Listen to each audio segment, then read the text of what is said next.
Okay, just want to give a little update.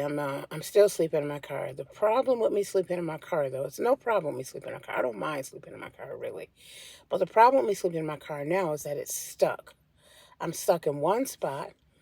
I'm accumulating things in my car, and I don't have the ability to stretch out because I'm in a strange place. My car literally, my alternator just went out. I mean, I would drive around and have problems. Somebody give me a jump and I'd be on my way. Or I would jump my car because I had one of those little things. In this case, I got stuck.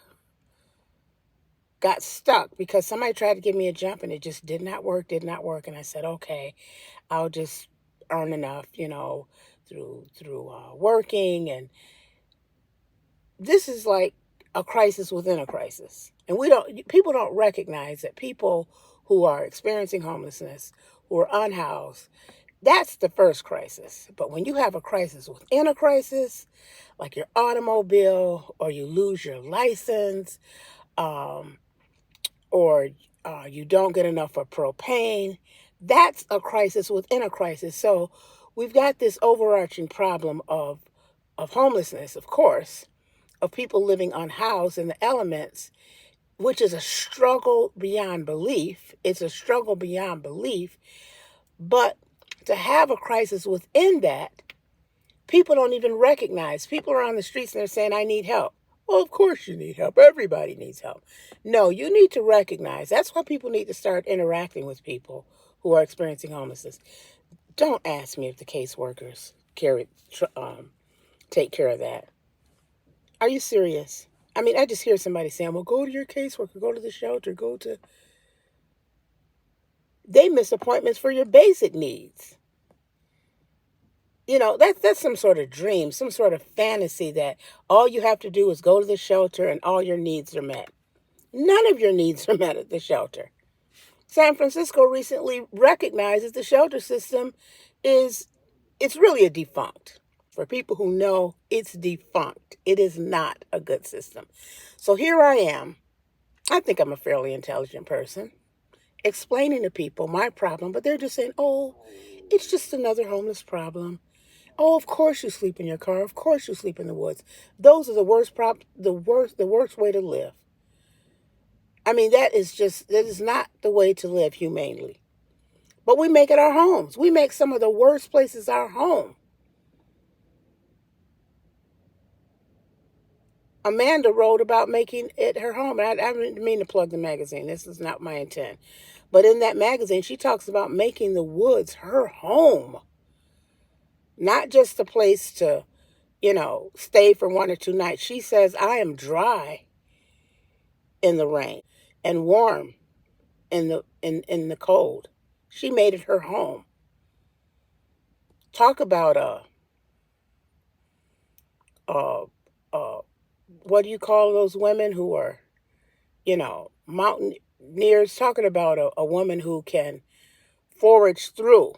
We've got those right in our. When we do Women's Day, we need to talk about those sorts who will forge the path on their own.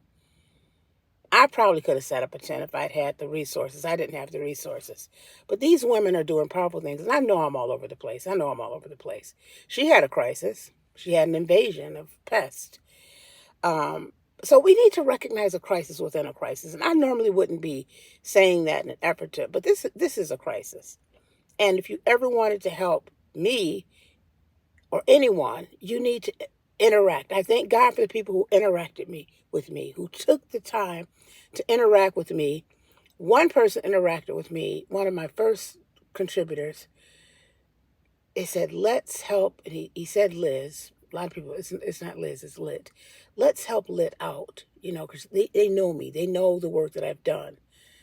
She's done a lot for the community. Da, da, da, da, da. A lot of people don't know me on that level. But when you see someone who is unhoused, I don't care what they look like. I don't care who they are. Just take the time to interact. And you might not hit, a home run the first time. The person may not even want to tell you. But that's just something that needs to be embedded in our world. Taking the time to speak to people on the streets.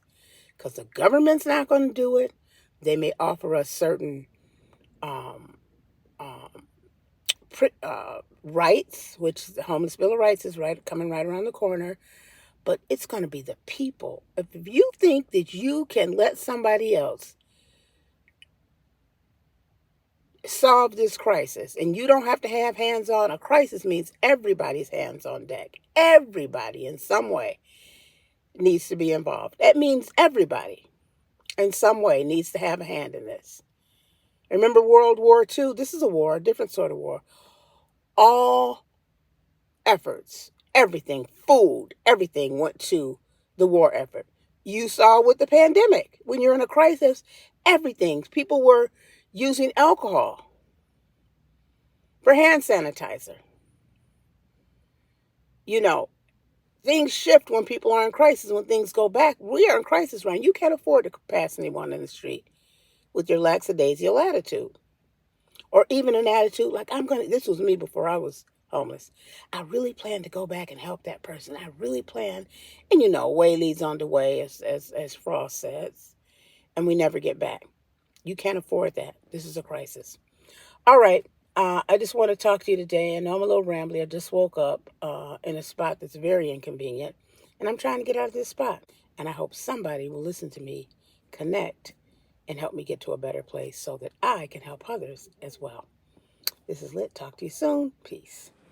Okay, I'm in the library. I forgot to mention that you can find out how to support me in the comments, in the bio, something like that. Jeez, talk to you soon.